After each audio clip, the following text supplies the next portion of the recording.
Massachusetts is recognized. Thank you, Mr. Chairman. So as you know, in the early 2000s, the Fed stood by and failed to use its authorities to regulate and supervise the biggest banks in this country.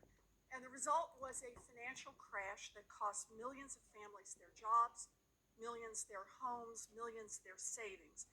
That's why I believe that vigilant regulation is an essential part of the Fed's job. Chair Powell, you recently stated that it would be appropriate, quote, for a new person to come in and look at the current state of regulation and supervision and suggest appropriate changes, end quote. Is that still your position? Yes, it is. The press also reported this as your agreement to defer to the vice chair for supervision. So I want to ask you a specific example of how that deference would work in practice. If you're confirmed, and if the new vice chair for supervision suggests a regulatory action that you disagree with, will you bring that matter before the full Federal Reserve Board for consideration? So let me just say that what the law does is the law gives the vice chair for supervision the authority to set the regulatory and supervisory agenda.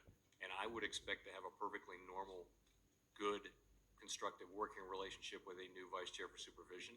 I would not see myself as stopping those kind of proposals from reaching the board, since the law seems to indicate that that's the job of the vice chair for supervision. Good. I'm just trying to be clear on your understanding of it. So you would bring that before the full board for consideration, even if you personally disagree? You know, that'd be my general intent, yes. Okay. I mean, I can't cover every possible conceivable situation, but yes, that's my understanding of how this is the only other office that has specific legislative grant is the vice chair for supervision, and that's what the job is. Okay, I appreciate that. So you're saying you would do it, and you would actually feel like you were legally bound to do it? I'd say that the law, that's how I read the law. Okay.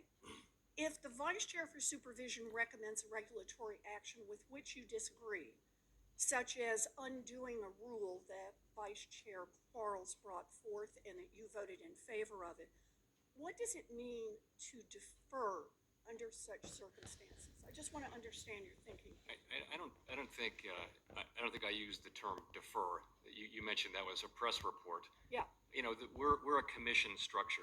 The person is not the comptroller of the currency, where they're the sole voice. Every vice chair for supervision and those who held the job before there was a formal job, they have to convince the other members of the board, and that's how it works, and that's how I would expect it to work going forward. And I appreciate that, but your specific language was that you would respect that authority, which is, I believe, why many in the press interpreted that as defer, and that's why I'm trying to understand what respect that authority, those were your words, means. You know, I would say a couple things. First, respect the authority to bring these proposals. I also think a person who arrives nominated by the president, confirmed by this body, with particular views, I would say that person is entitled to a degree of deference, but I wouldn't overstate that. The person still will have to convince the members of the board to vote for whatever that person is proposing. Okay, and then if I can, just one more example. If the person in this role proposed new capital requirements to incorporate banks' exposure to climate risks, would you vote for that? Would I vote for that? I'd have to see what you're really specifically talking about. Okay. All right, it's very helpful. I appreciate your answers here. You know, during the last 4 years, while the Fed was chipping away at regulations piece by piece, new and emerging threats to our financial system continue to grow. I just think about the list right now. Climate change. Right now, climate change is on pace to depress the global economic output by as much as $23 trillion annually by 2050. Crypto. The market cap of cryptocurrency market is now $3 trillion, 6 times bigger than it was just a year ago. And this is explosive growth that is coupled with almost no regulation and no guardrails to protect either investors or our financial system. The crash scenario here writes itself. Non-bank financial institutions grow bigger by the day. BlackRock alone manages nearly twice as much money as the entire economy of Japan, while the Fed refuses to work to declare them a systemically significant financial institution. Growth in collateralized loan obligations, a new COVID variant, the list goes on.